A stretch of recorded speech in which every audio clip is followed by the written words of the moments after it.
magpakailanman hindi magbabago. Ang sinisigaw. Nay, sino ang babaeng ito? Sino ba talaga ang babaeng nakikita ko dito? Bakit andyan yung babae na nasa panaginip ko, Nay? Totoo ba? Totoo bang ampon ako? Siya bang totoo ko, nanay? Hindi. Alin na hindi, Nay? Na hindi ako ampon o hindi siya totoong nanay ko?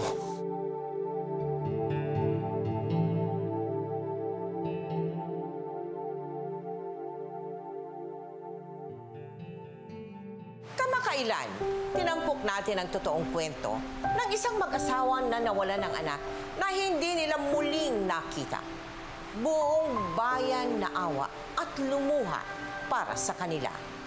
Ngayong gabi, atin namang lalakbayin ang pinagdaanan ng isang anak na di umano'y ninakaw mula sa kanyang ina at lumaki sa ibang pamilya. Ang aking tanong ay ganito: kapag iyong nabatid na isa kang ampon, ano ang iyong gagawin? Mananatili ka na lamang ba sa iyong kinagisnang pamilya? O hahanapin mo at aalamin ang punot dulo ng iyong pagkawalay sa iyong totoong ina? Yan ang handog namin para sa inyong lahat na patuloy na sumusubaybay sa aming programa at pinananatili kaming #1 tuwing Sabado ng gabi. Antabayanan po, ha? Naku, hanggang sa dulo para sa aming nakakaantig na sorpresa. Dito po sa aming episode na pinamagatang Losing Jeffrey, Finding Jason, The Jason Tomas Story.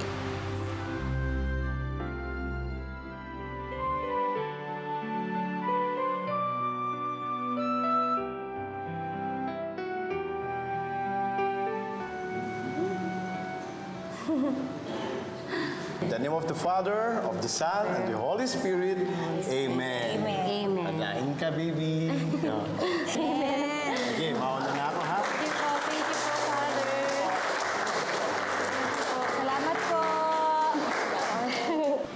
Lisa? Teka, ngayon ko lang ata napansin. May balat pala sa ibabaw ng labi to si Baby Jeffrey? Oo. Siyempre, bilang akong one and only ina niya, napapansin ko lahat sa batang to. Ikaw ba? Kailan ka mag-aanak? Buti naman. Okay. Sila ba ang ninong at ninang? Opo. Opo, umirma na kayo dito. Sige po. Susunod ka na doon. Inom ka na. Gising. Oo. At syempre, dahil bilang ikaw ang nanay, kailangan mo rin ng pigma. Oo. Sabihin, mo na hawak mo muna si Baby Jeffrey. Dahan-dahan na. Ay, lipad lang po dito. Dahan-dahan.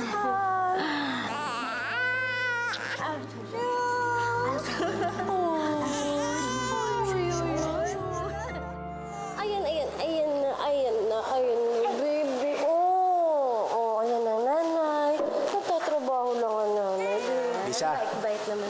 Sandali. Sir? Tinatira ka na nga rito kasama yung bata. Eh kung hindi ka naman nakakapagtrabaho, mabuti pa, mag-resign ka na lang. Sir, wag naman po. Wala po kaming pupuntahan ng anak ko. Eh, siguro po kasi madumi, tsaka maalikabok po dito. Ayan. Ba? Kasalanan pa pala ng pabrika pag kakasakit yung anak mo. Gawa mo ng paraan yan. O ayaw mo masisante. Sige. Sige po.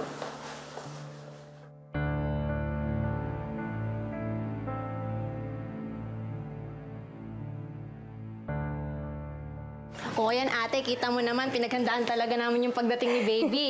Salamat ha. Isabel, salamat talaga. Oo naman. Pasensya ko na pansamantala lang. Magbibigay din ako ng pera para sa mga gastusin. Lisa, huwag kang mag-alala. Mas maaalaga ang mabuti yan dito si Baby Jeffrey. Lisa, pasensya ka na, ha? Kahit nagustuhin ko man na dito ka lumagi, kaya lang masikip na kasi dito. Oo naman, naiintindihan ko. Ang laking utang na loob nito, no? Salamat talaga sa lahat ng tulong mo. Ay, naku, ano ka ba? Walang ano man. Paano pa't naging magkaibigan tayo? O, paano? Halika na. Mamaya mahuli pa tayo. Oh, O, ayan. ikaw na munang bahala dito, ha? Oo, dito ka muna kay ate. Baby. Anak, dito ka muna, ha?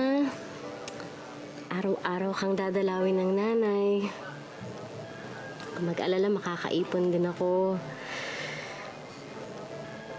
Halika na. Mahal na mahal kita, baby. 18 taong gulang lamang noon si Liza nang siya ay mabuntis at iwan ng isang lalaking kanyang minahal. Nang kanyang isilang si Baby Jeffrey, ito na ang kanyang naging mundo at inspirasyon. Pero dala ng kahirapan, pumayag siyang ipaalaga ito sa kanyang kaibigan na si Isabel. Tara. Pero pagkatapos ng trabaho, ay araw-araw naman niyang dinadalaw si Jeffrey at tuwing linggo naman ay buong araw niyang kapiling ang pinakamamahal niyang anak. Sa kasawiang palad, nagsara ang pabrika na kanilang pinagtatrabahuhan.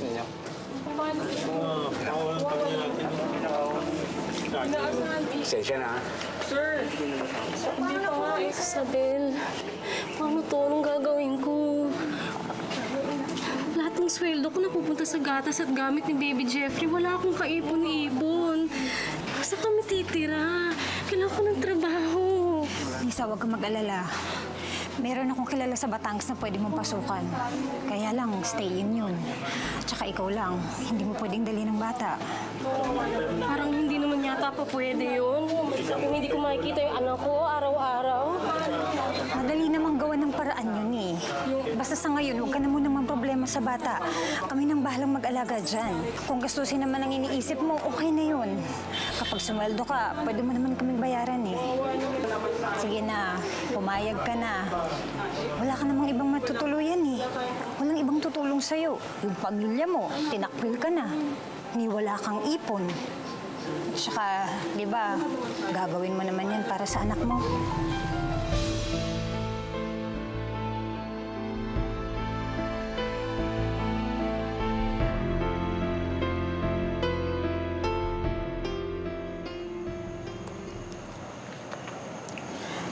Huwag ka mag-alala, Lisa.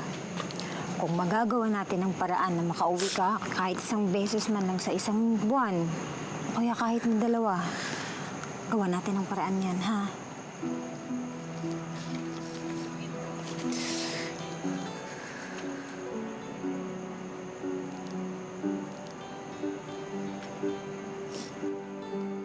Nang gabing yun, lumawas patungong Batangas sina Liza at Isabel. Doon daw sila makikitulog sa isang kamag-anak ni Liza. Kinabukasan, ihahatid raw siya ni Isabel sa pabrika kung saan siya namamasukan. Ngunit, Isabel, ano bang oras natin kailangan pumunta sa pabrika? Isabel. Oy, gising ka na pala. Halika na mag-almusal. At si Isabel po, saan po nagpunta? Ay, kanina pa umalis si Isabel. Bumalik na ng Maynila. Sino po maghahatid sa akin sa pabrika? Pabrika? Ang bilin sa akin ihahatid daw kita sa isang club. Dancer at waitress kasi ang papasukan mo sa cabaret. Doon, sa bayan. Ang anak ko.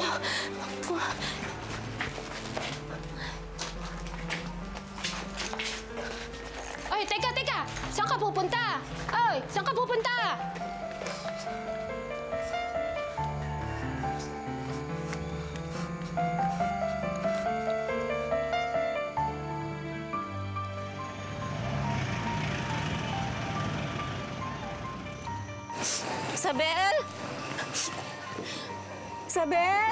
Isabel! Tao po! Isabel! Tao po! Isabel, nandiyan ka ba? Jeffrey! Ale! Ano yun? Ano yun? Nakita mo ba yung mga nakatira dito? Si Isabel, tsaka yung kapatid niya. Abay, oo. Kanina pang umalis. Nagmamadali nga eh. Saan po sila nagpunta? May dala ba silang sanggol? Anak ko po yun eh. Anak ko po yung dala nilang sanggol. Oo. Iyak nga nang iyak eh. Patungo daw sila ng Tarlac. Saan sa Tarlac? Pasensya na po, hindi ko alam eh.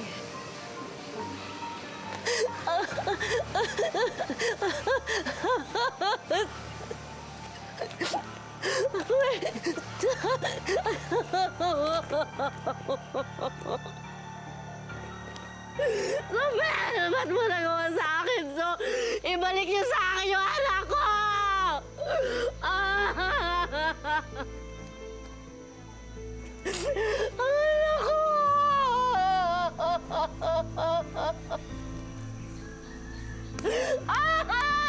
Ibalik niyo sa akin yung anak ko! Jeffrey! Dinala mo si Jason sa Tarlac. Opo.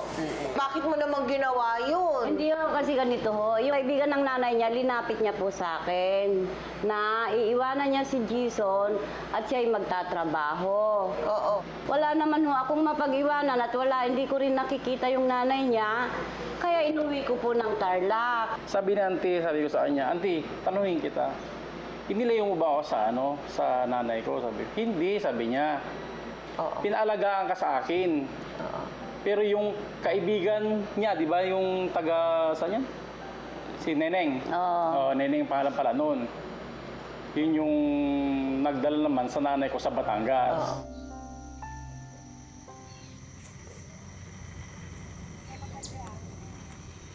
Halos mabaliw noon si Liza na mawala ang kanyang pinakamamahal na anak na si Jeffrey.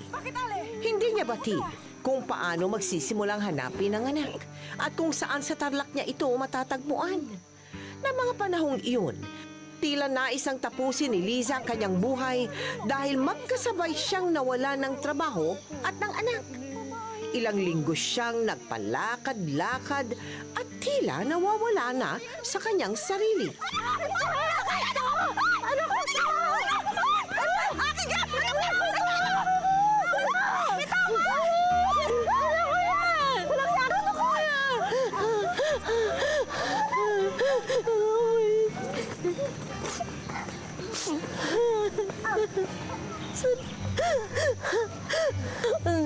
Jeffrey!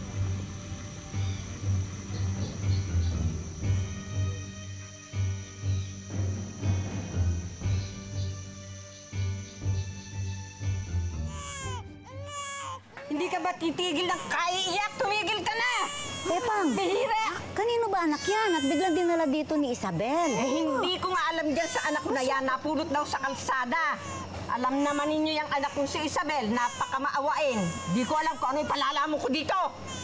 Tumigil ka na! Uy, Epang, kawawa naman. Kawawa naman yung bata, Aling Sigurado hinahanap na yan ng nanay niya.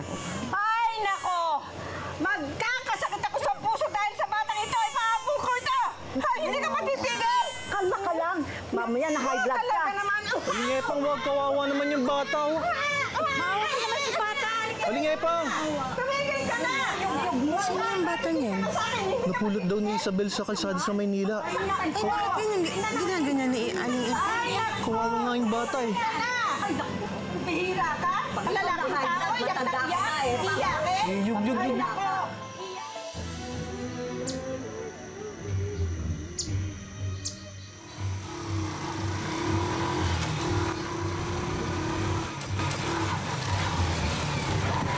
Bes! Hoy, ikaw mag-iingat ka! Sir, pasensya na po. Ikaw lang, mag-iingat sa pagtatawid. Sir, yung anak ko po, yung anak ko po, kinuha po nila yung, ninakaw po nila yung anak ko si Baby Jeffrey. Kinabukasan, binilhan nila ng tiket si Liza at sinamahan pa sa sakayan para masigurong makakauwi ito sa Bacolod.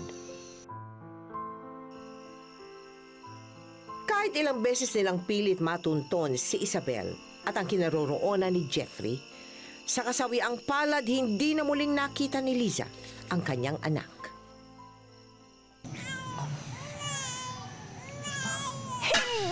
titigil!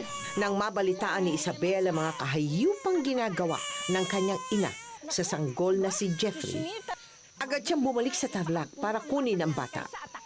Kumalat ang balita sa kanilang barangay na pinapaampun daw ang sanggol na napulot ni Isabel sa Maynila. Hindi naman sa'yo. Totoo ba?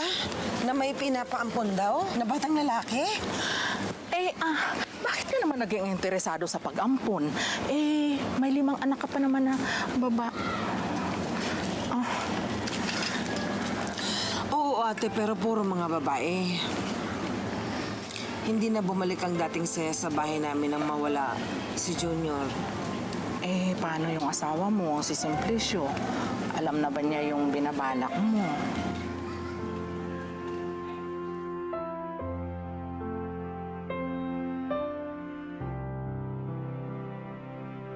Isabel, totoo nga ba na pinapaampon mo raw ang bata?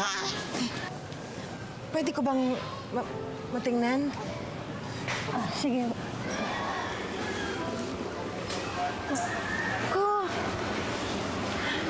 Matutuwa ang mga anak kong babae dahil magkakaroon na uli sila ng kapatid na lalaki. Ano bang gusto? Ha? Sige. Mabuti nga ho para alam ko na nasa mabuting kalagayan ng bata. Kesa naman sa nanay ko. Pero ako ang naghirap dyan. Ako ang nagdala dito sa Tarlac. Oo. Pinalaman ng inang. Pero ang laki na nga ho ng gastos ko dyan. Bago ka pa bumalik dito, usap-usapan na pinapaampon ng nanay mo itong bata. Nay, may plano pala kayo nang hindi ko alam? Hindi niyo sinasabi sa akin? Magkano ho talaga ang gusto ninyong ibayad namin? Gusto niya ito ba yun? Naku, hindi na. Gusto ganito talaga ang gusto niya. Oh. Nagdesisyon kayo ng ganun-ganun na lang? Bakit? Sanggol mo ba yon? Oh, di ka makasagot. Anak mo ba yon? Apo ko ba yon? Ano ipakakain mo? Pero Nay, tao yun ah. Isipin niyo, tao yun. Hindi ho yung tuta para ibenta niyo na lang. Ano ipalalaman ko doon? Nay, kaya ko nga ho dinala sa inyo ang bata para maalagaan niyo pansamantala. Kukunin ko yun. Gagawan ko ho yun ng paraan. Pahihirapan mo lang ako. Nang magkasundo sila sa presyo kapalit ng pag-ampon kay Jeffrey, agad na dinala ni na Angie at Eugenia ang sanggol sa ospital para mapagamot at manumbalik ito sa dating sigla at kalusugan. Pinayagan na ng doktor na ilabas si baby. Basta daw, alagaan natin na mabuti para daw bumalik yung kanyang sigla at maging malusog ulit ang baby. Ate, ang saya-saya ko. Hulog ng langit ang batang ito sa atin. Tignan mo, oh. Lubusog agad, hindi ba? Ang galing naman ng baby na yan. Oh. Hello? Simplicio? Oo, andito. Handali lang, ha? Si Simplicio. Ako na muna si baby. Ay. Hello, mahal? Naka-10 missed calls ka.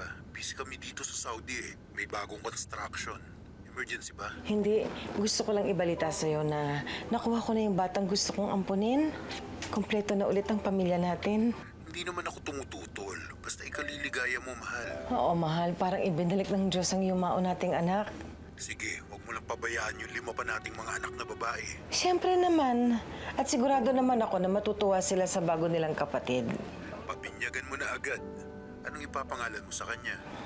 Ang pangalan niya ay Jeffrey. Pero gusto kong palitan. Jason. Yun. Jason ang gusto kong ipangalan sa kanya. Jason ang magiging pangalan ng bunso natin. O, sige na. At baka may ginagawa ka pa. Jason. Okay. Sige, mahal. Bye-bye. Mag-ingat ka. Jason. Jason. Jason. Nako. Jason. Ang bunso ko. Magmula ngayon, ako na ang bago mong nanay.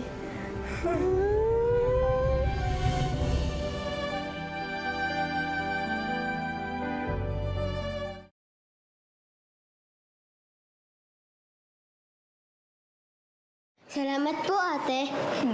Talagang bunso namin. Gwapo-gwapo. Kumano? Oh, ang bang ko! Cute-cute! Ang mga ate po. Ay, naku. Umalis sila. Nauna na. Ang nanay po. May dadaanan daw. Ako na lang ang maghahatid sa'yo, ha? Go. Oh, huwag mo kalimutan yung mga tinuro ko sa'yo, ha? Dapat mataas ang grado mo. Opo, ate.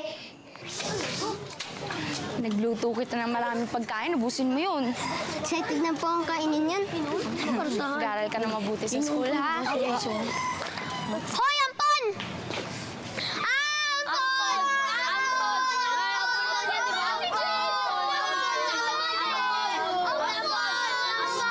Bakit itong mga bata? Hindi kaya! Anong hindi? Di mo nga kamukha yung mga kapatid mo eh. Kami yung ate mo, kamukha mo ba? Siguro pinulot kayo sa basurahan, no?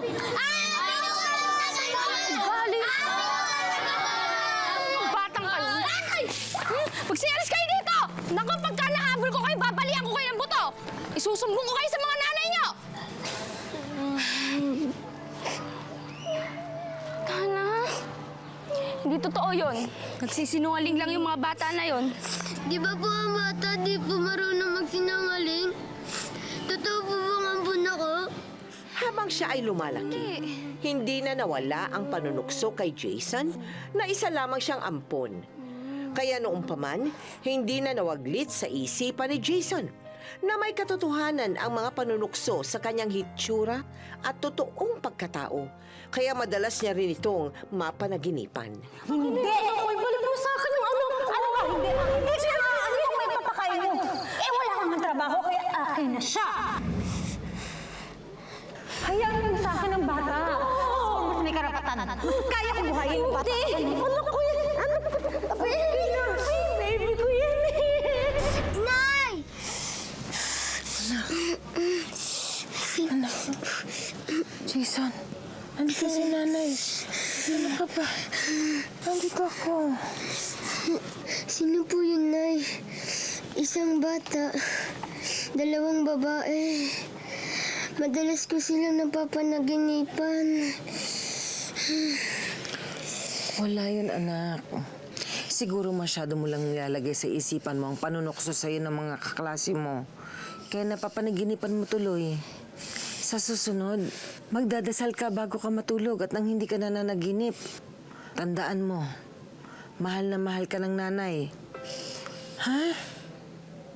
Magmula noon, hindi na nagtanong pa si Jason tungkol sa tunay niyang pagkatao.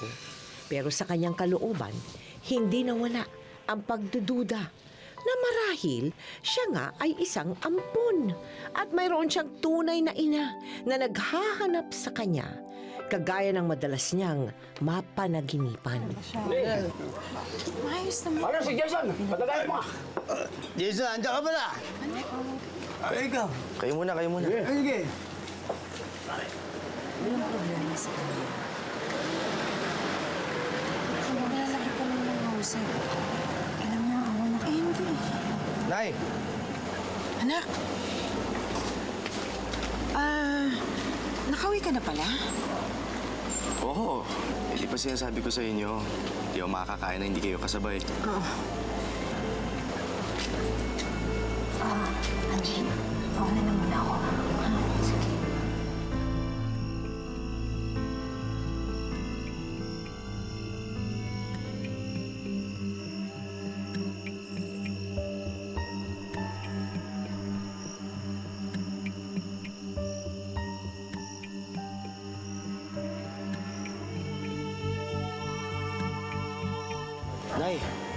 Nay, sino yun? Dati kong kakilala. Bihira na kasing pumapasyal dito eh. Bakit? Kilala mo ba siya? Parang siya yung babae na sa panaginip ko. Naalala niyo yung sinasabi ko sa inyo? Yung dalawang babae na pinag-aagawan yung baby. Alam mo namang bata ka. Kilaki-laki mo na eh. Naiiwan pa rin yung mga panaginip mo dyan sa isipan mo. Kalimutan mo na nga yan. Halika na, kumain na tayo. Hindi ba sabi mo hinihintay mo akong kumain? Halika na.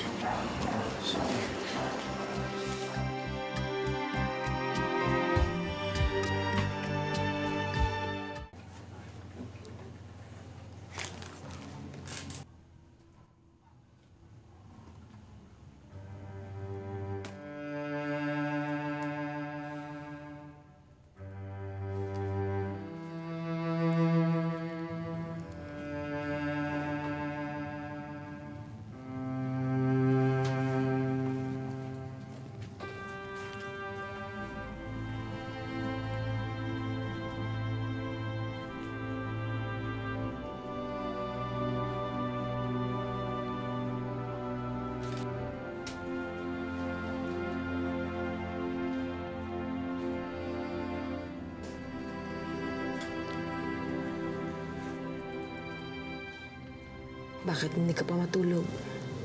May pasok ka pa bukas.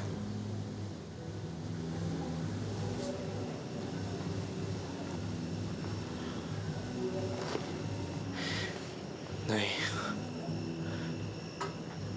sino siya?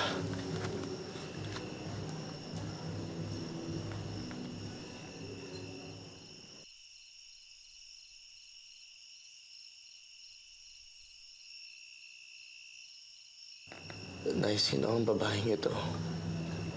Sino ba talaga ang babaeng nakikita ko dito? Bakit nandyan yung babae na nasa panaginip ko, Nay? Totoo bang? Totoo bang ampon ako? Siya bang totoo ko, Nanay? Hindi. Maniwala ka sa akin, hindi. Alin ang hindi, Nay? Na hindi ako ampon o hindi siya totoong nanay ko?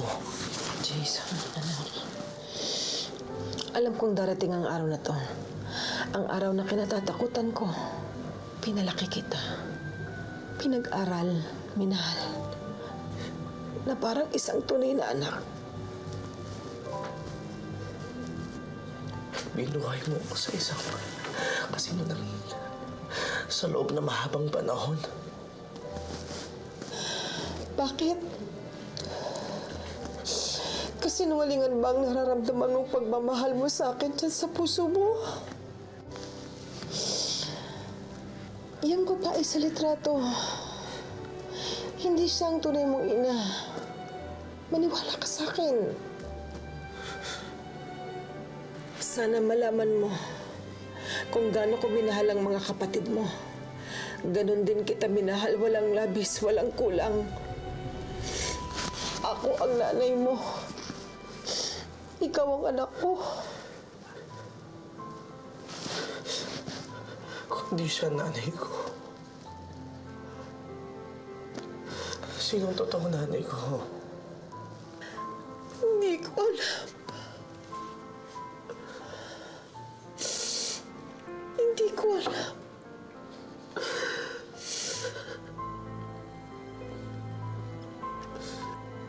Hindi ko alam.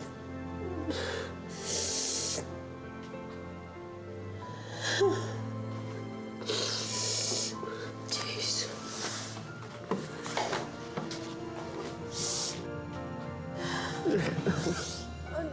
Na mga sandaling iyon, bagamat mahal na mahal ni Jason ang kanyang nakagisnang pamilya, nagdesisyon si Jason na hanapin ang kanyang tunay na ina. Pero ito ay kanyang sinarili dahil nag-aalala siya na baka magtampo o di kaya'y magalit sa kanya ang kanyang nanay Angie. Lalo pat madalas itong magkasakit. Basta alam ko maka-anim tayo. Siguro makakabuo tayo ng isang team. Basta 3-on-3 na lang tayo. Sige, sige. Kaya natin yan. Wala. Hindi, basta, hindi. Wala. Oo, pare.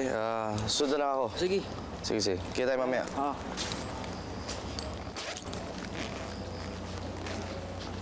Ale? Ale? Bakit ho kayo nakatingin sa akin? Hindi, wala. kilala niyo po si Nanay Angie? Hindi, wala akong kilalang Angie. Nakita ko kayo magkausap nung isang gabi. Ale,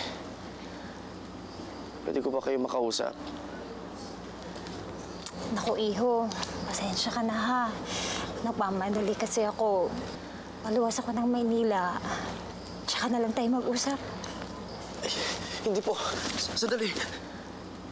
May gusto lang po akong malaman. Nasabi na sa akin ni Nanay Angie ko na ampon ako.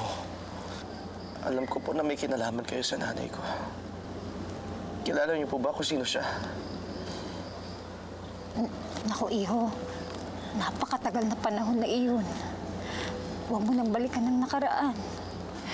Walang mabuting idudulot kung... Meron po. Malaki para sa akin. Ali, buong pagkataong pinag-uusapan natin dito, ang katotohanan, parang awa niyo na. Ang naaalala ko lang, Lisa Noche Casuyo ng pangalan niya. Namasukan kami noon sa Mandaluyong. Sa Mandaluyong ka rin niya pinanganak.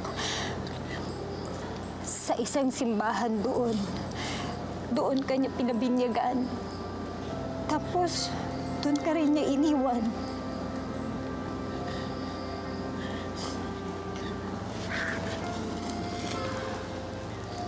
Iniwan niya ako? Iniwan niya ako doon? Bakit?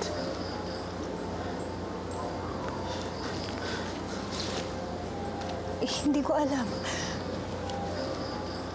Hindi ko din talaga alam, pero hindi ka na niya binalikan. Ngayon nga, hindi ko alam kung nasaan na siya. Wala na rin akong balita sa kanya. Sige na, Iho. Mauuna na ako. Mauhuli pa ako sa bus. Sandali lang ho. Pasensya na. Pero yun lang talaga ang tanging nalalaman ko. Pasensya na, Iho. Sige na.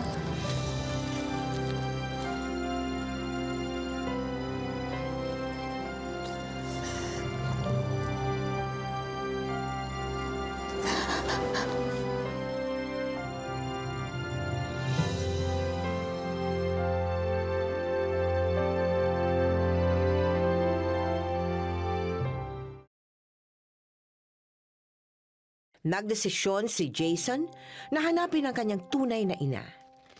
Pero ito ay kanyang sinarili dahil nag-aalala siya na baka magtampo o di kaya'y magalit sa kanya ang kanyang nanay Angie. Lalo pat madalas itong magkasakit. Sinimulang subukan ni Jason na hanapin ang kinaroroonan ni Liza sa internet. Bagamat nais na niyang lumuwas sa Maynila para hanapin ang ina. Abala pa siya noon sa pag-aaral at nag-aalinlangan siya sa damdamin ng kinagisnang ina at mga kapatid. Kaya patago niyang ginagawa ang paghahanap. Nang mauwi sa wala ang kanyang paghahanap sa internet, sumuko na noon si Jason. Inisip na lamang niya na kumpleto ang kanyang pagkatao dahil lubos naman ang pag-aaruga at pagmamahal na ibinuhos sa kanya ni Angie.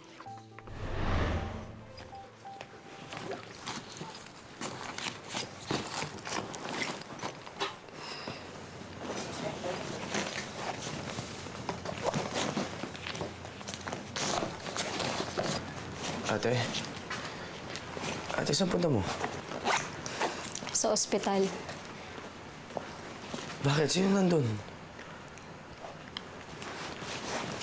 Nay? Ate, nasaan nga pala si nanay? Jason, si nanay ang nasa ospital. Akala mo ba di ko alam? Kinagabi ka ng uwi dahil sa pagbababad mo sa computer para hanapin ang tunay na nanay mo. Samantalang, di mo napapansin na matagal na may sakit si nanay.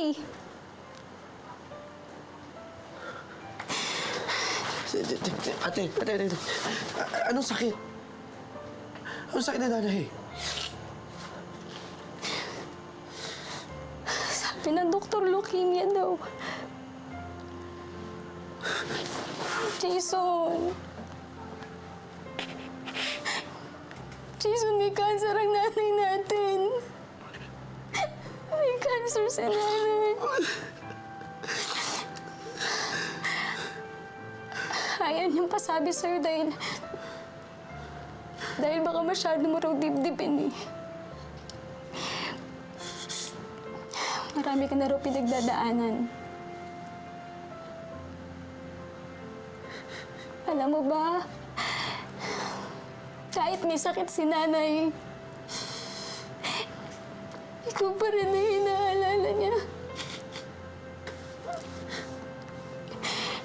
Ganun ka kamahal ni Nanay, Jason.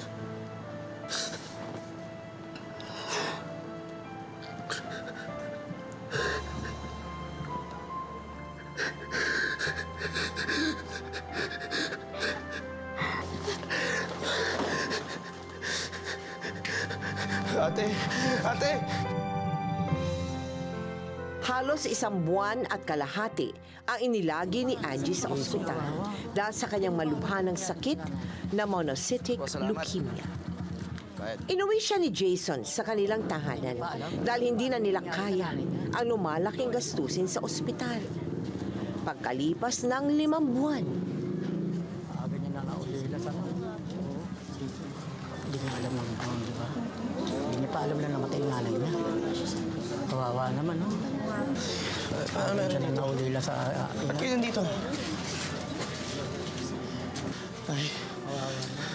Nay! Nay! Nay!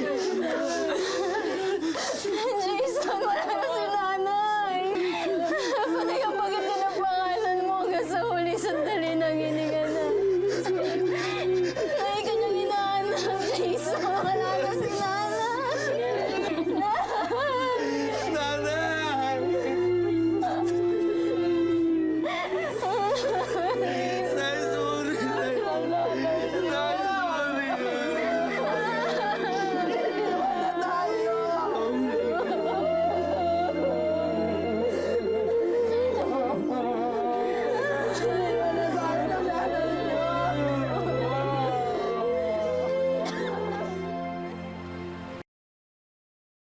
mula nang mailibing ang kanyang nanay Angie, nagpaalam si Jason na luluwas siya ng Maynila para tuluyan ng hanapin ang kanyang inang si Liza. Sinadya niya ang halos lahat ng mga simbahan sa Mandaluyong. Nagbabaka sakaling matuntun niya kung saan siya bininyagan.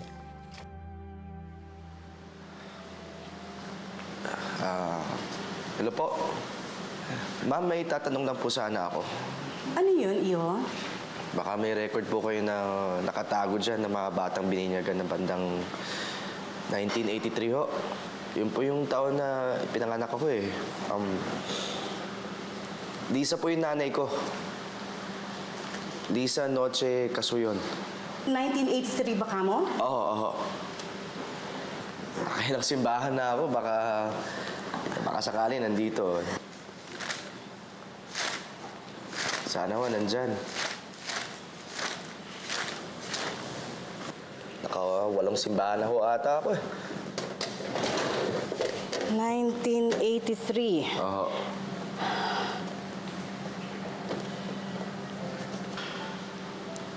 Meron dito, 1983. Talaga ho?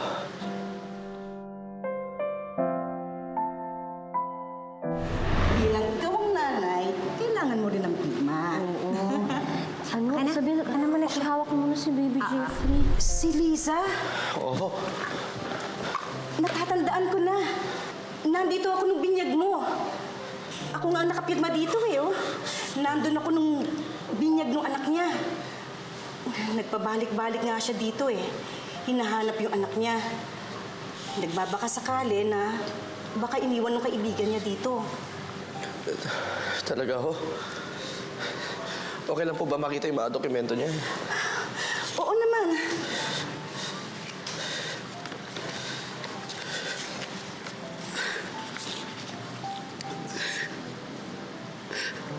Ito nga, hinanap niya ako.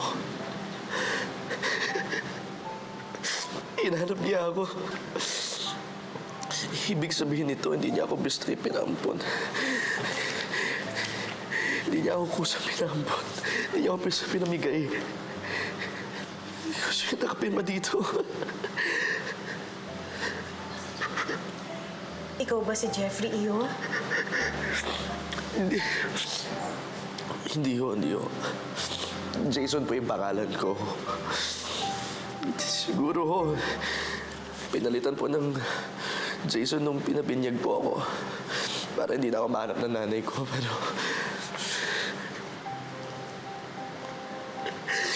pero ngayon ako maghahanap sa kanya. Hanapin kong tunay kong nanay.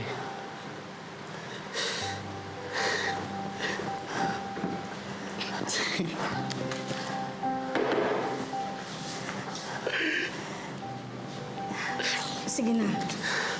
Dalhin mo na yan. Kung ano man ang kailangan mo, dalhin mo na. Po? Maraming salamat po. Salamat sa tulong niyo. Walang anuman.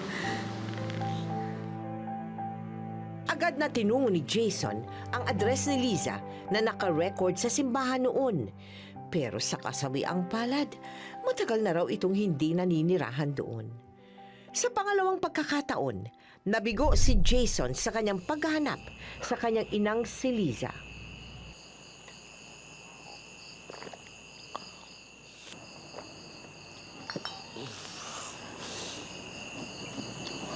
Jason, dito ka lang pala. Tama na yan, bunso. Kayo na ka pa umiinom eh.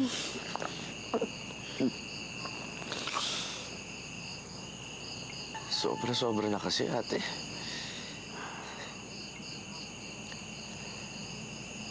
Hanggang ngayon,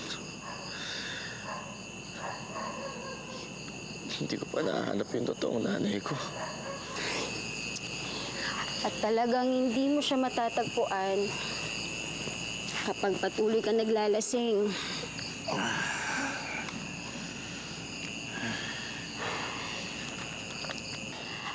Alam mo ba, nung nalaman ng nanay at ng Chang Eugenia na hindi ka tumitigil sa paghahanap mo sa tunay mong ina, alam mo ba nasaktan sila? Hindi pa ba raw ba sapat ang pinadama namin pagmamahal sa'yo? Ang pagtatanggol ko sa'yo. Jason, biniyayaan ka na ng isang mabuting pamilya. Dapat, huwag kang magkaganyan. Ate, alam ko naman yun eh. Sa totoo lang, sobra-sobra yung pasasalamat ko sa inyo. Bunso. Dahil sa pag-aarugan niyo sa akin, pero hindi niyo maalis sa akin na mag-alala kung anong totoo nangyari sa nanay ko. Lalo na ngayon. Nalaman ko pa na hinanap pala niya ako. Ibig sabihin nun, ate, hindi niya ako basta pinaampon. Hindi niya ako basta pinamigay. May nagtakaw sa kanya. May nag-agaw sa kanya, ninakaw ako at pinaampon sa inyo. Bunso. Isa lang talaga suspecha ko kung sino yan eh. Yun si Isabel. Bunso, kung nahihirapan ka. Tsaka matagal na yun. Magtatatlong taon na. Teka, bakit ba ate? May hatukan ba ang pagiging isang ina? Di ba, habang nabubuhay siya, siya pa rin ang ina ko. Habang ako nabubuhay, ako pa rin yung anak niya na nawalay sa kanya. Bunso. Tama na. Tama na,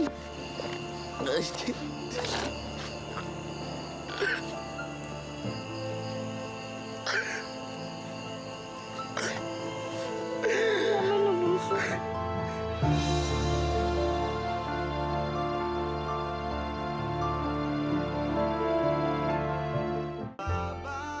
kapuspusan at buong tiyaga ng hinanap ni Jason ang kanyang ina.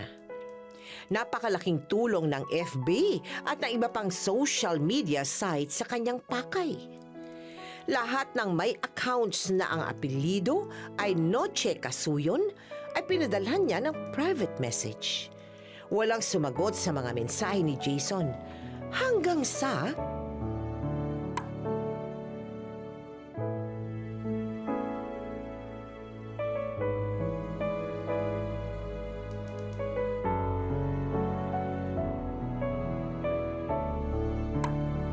Taon ha? Inabot Opo, ng taon. taon. Ang paghahanap mo online ha? Opo, Doon ka online. lang. Okay, Opo. alright. Ngayon, may isa, nitong nakaraan lang, September 16, may isang sumagot na babae doon sa Facebook. Oo. Sabi po niya, bakit? Kasi po, tatanong ko lang sana kung may anak siya na pinamigay. Dinerecho mo ha? Opo. O ano sagot sa'yo? Ay, parang naaalala ko, may kinikwento sila nung maliit pa ako na may nawala siyang anak. Eh yun po, So ayun ba yan, nabuhayan ka? Opo. Sinabi na buhayan ng loob ka? Opo, Okay. nabuhayan talaga. Oo. Nakikinig pala sa usapan namin yung isang pinsan kong lalaki, Oo. si Weng Weng. Ngayon sabi niya, nag-message sa akin na, sabi niya, Kuya, eto, i-message mo tong babae na to kasi anak po niya yan, sabi sa akin. Si Rika Jane. Oo. Yun yung message ko, yun yung tinanong ko na, anong pangalan ng mama mo, sabi ko. Sabi niya, Luisa. Hindi ba, ano yung pangalan ng mama mo is Lisa? Minsan tinatawag siya ng mga tita ko na Liza, sabi niya. Nag-iwan ng mensahe si Jason sa bunsong anak daw ni Liza. Sa kagandahang palad, pagkatapos makumbinsi ni Jason na totoong hinahanap niya ang kanyang ina, pumayag namang makipagkita si Jennifer, ang bunsong anak ni Liza, sa ibang lalaki. Kuya? Jennifer.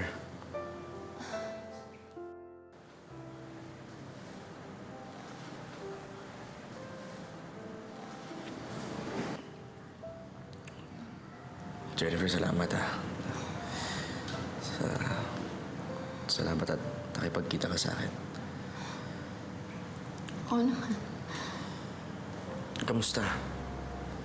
Okay lang naman kami. Si nanay, okay din naman siya. Sobrang mapagmahal si nanay. Tapos, masiyahin.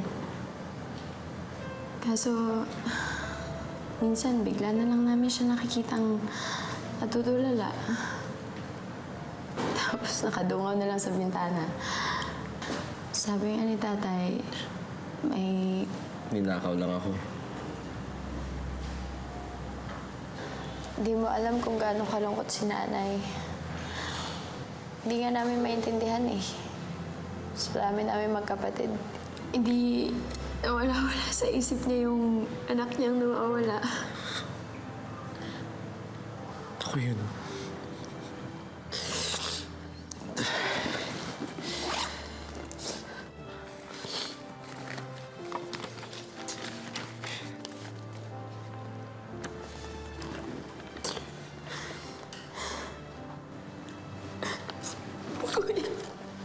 Kuya!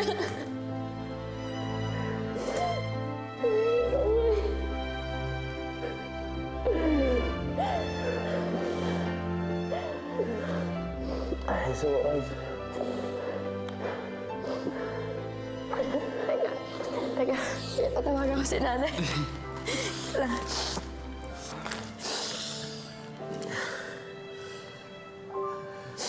Sabay ba siya ngayon? Teka lang, teka. Hello? Hello, Nay. Meron po naghahanap sa inyo, Nay. Kasama ko po siya ngayon. Matagal niyo na rin po siyang hinahanap.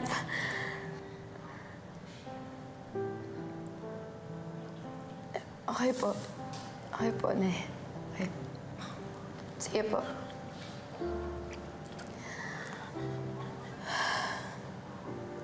Bakit niya pinabak?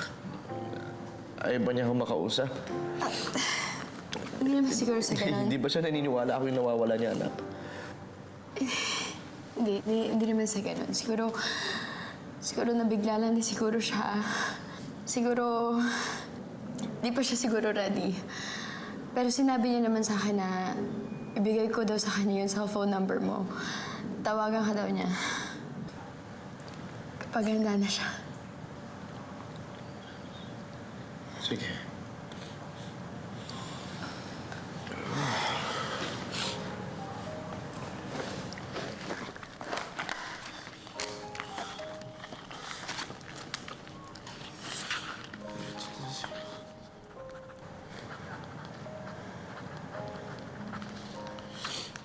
Ito na lang.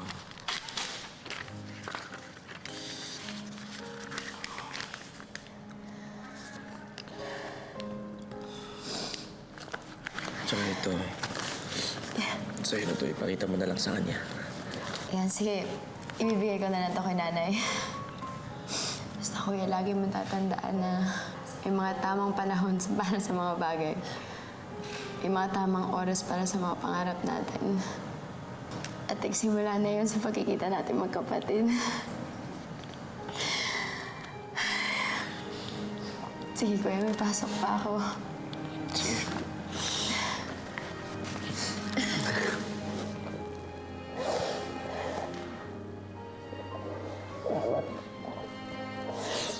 Kuya. Ingat ka.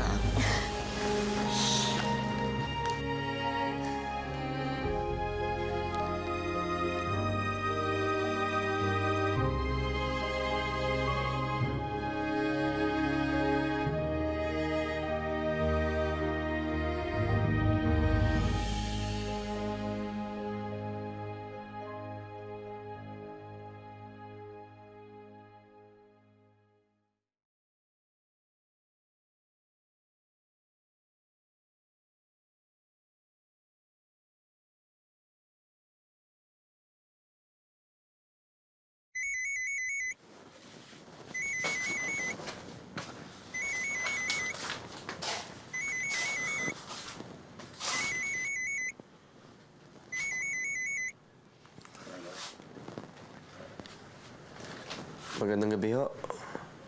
Sino po sila? Ako si Lisa. Ikaw ba ito ba si Jason? Ako nga ho. Ayun nga. Nabanggit ka nga sa akin ng anak ko, si Jennifer. Hinahanap mo daw ako. Bakit nga ba? Hindi naman niya sinabi kung bakit eh. Nagtrabaho po ba kayo sa Maynila? Sa may Mandaluyong? Oo, pero matagal na yun. Bakit mo naman naitanong? May anak ba kayong iniwan sa kaibigan ninyo at pinabinyagan sa isang simbahan sa Mandaluyong? Oo, meron. Jeffrey yung pangalan niya. Sandali lang, Jason, ah.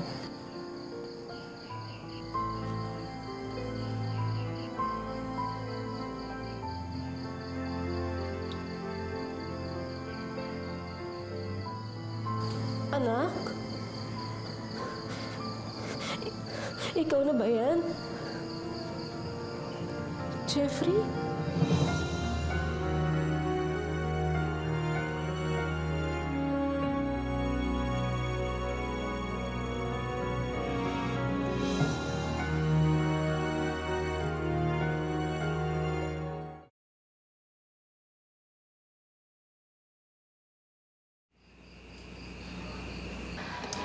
Sandali lang, kuya, ha? Ayan. Tawagin ko na si nanay. Nay? Nay, okay na po. Tara, Nay.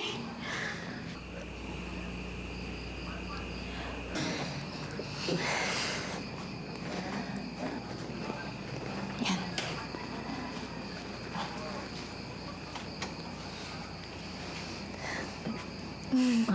Okay na ba to? Ay, maayos na ba yan? Yan, Nay. Okay na po. Yan na si Kuya, Nay. Sige, salamat, anak, ha? Sige po, tawagin niyo na lang po ako.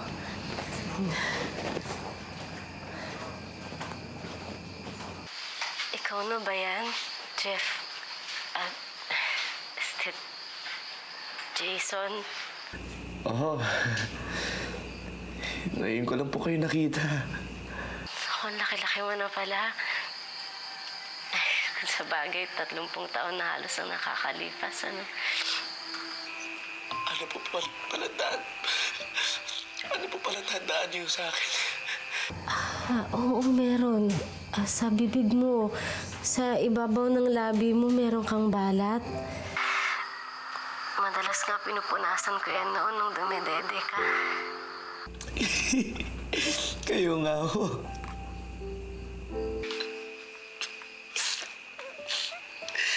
Kayo nga mo yung totoong nanay ko.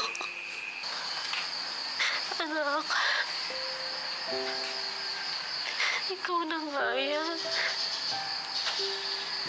Diyos ko. Salamat sa Diyos at buhay ka pa. Paano mo ako nahanap? Alam mo, anak, kung galit ka sa akin, o patuloy kang nagagalit, wala akong magagawa. Pero kung ganun nagpapasalamat pa rin ako sa Panginoon.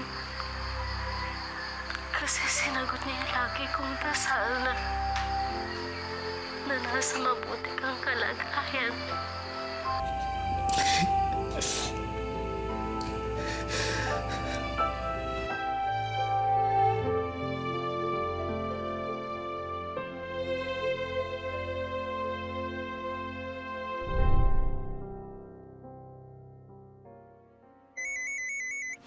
Gustuhin man ni Liza na magkita na silang mag-ina sa lalong madaling panahon, nagkaroon ng alinlangan si Jason.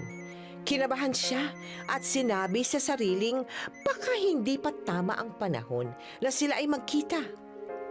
Wala rin silang pera noon para puntahan si Liza sa Bacolod o di kaya'y para paluwasin si Liza sa kanilang lugar sa Tarlac. Hello.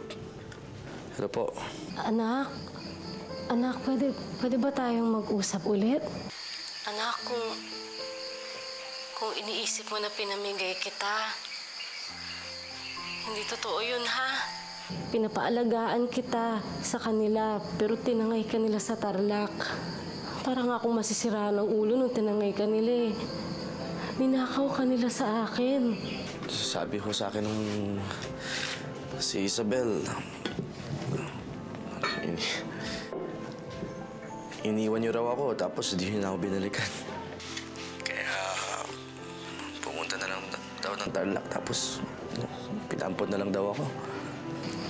Kung ayaw mong maniwala sa akin, naiintindihan ko.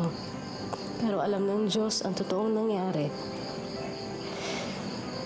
Ang importante ay magkakilala na tayo at kilala mo na ang totoong nanay mo ngayon. Patawad ho kung hindi ko pa kayo matatawag na nanay. Dahil naninibago pa ho ako at ngayon ko lang kayo nahanap. Ngayon ko pa kayo nakausap. Pero gusto kong malaman nyo na sobrang saya ko na po. Sa wakas, buo ng pagkatao ko. Anak, kailan ba tayo pwedeng magkita? Para naman magkakilala tayo at mayakap kita. At makabawi ako sa lahat ng pagkukulang ko sa'yo, Jeffrey.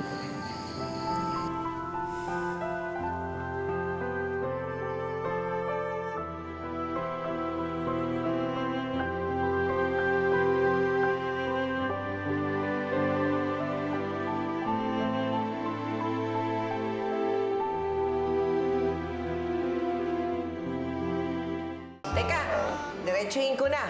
O di nagkita na kayo? Sa ano po, sa Facebook, sa video call. Ba't hindi pa kayo nakikita?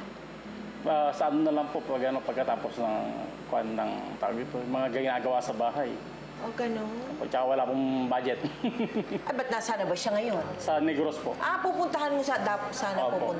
pupuntahan mo sana sa Negros. Opo. Diyos ko hindi ba sabi ka na? Ano ba yan? Hindi mo papuntahan.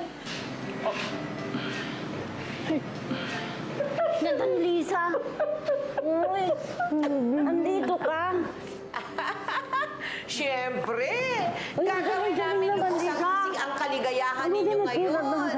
Oo, dinala namin siya dito. Hanggang ngayon hindi kita Galing ng nakakalimutan. Bacolod, correct? Oo.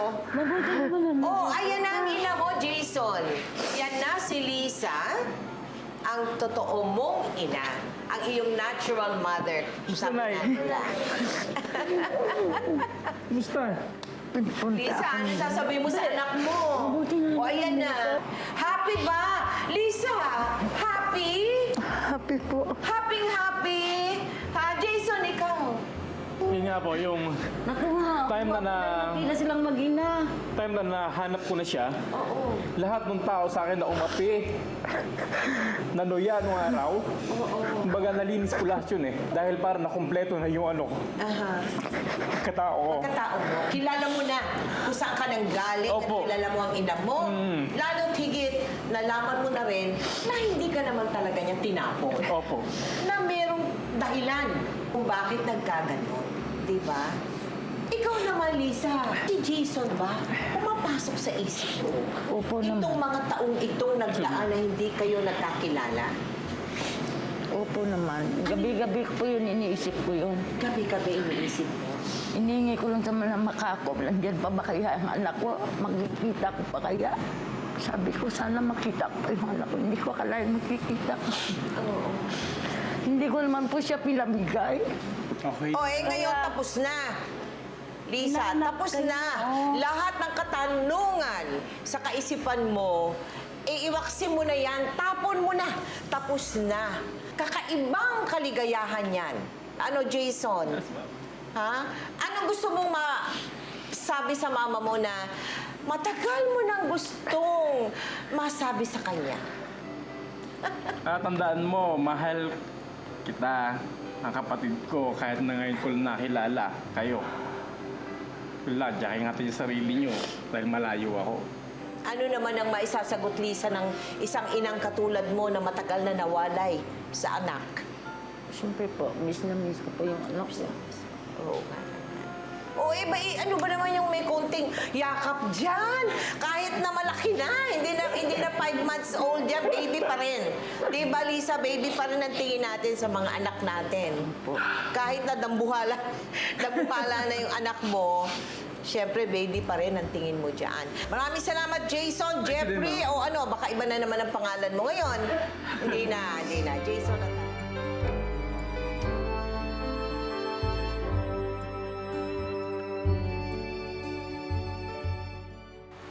Wala na sigurong mas sasaklap pa kaysa sa pangungulila ng isang ina sa kanyang anak. At gayon din ang anak sa kanyang mga magulang na nawalay sa kanya. Kung minsan, may mga desisyon o gawain tayo na mapusok at sa huli, pinagsisisihan natin. Madalas din na nawawalay tayo sa ating pamilya kahit labag ito sa ating kalooban. Dala man ng kahirapan, ng pagkakataon o ng anumang hidwaan. Naway tayo ay magkapatawaran at sama-sama tayong magsalo at magpasalamat sa mga biyayang ating natanggap mula sa ating Panginoon. At kung hindi man tayo pisikal na magkakasama, sana'y patuloy tayong magmahalan at magsabihan ng mahal kita at maraming salamat. Ngayon, bukas at magpakailanman.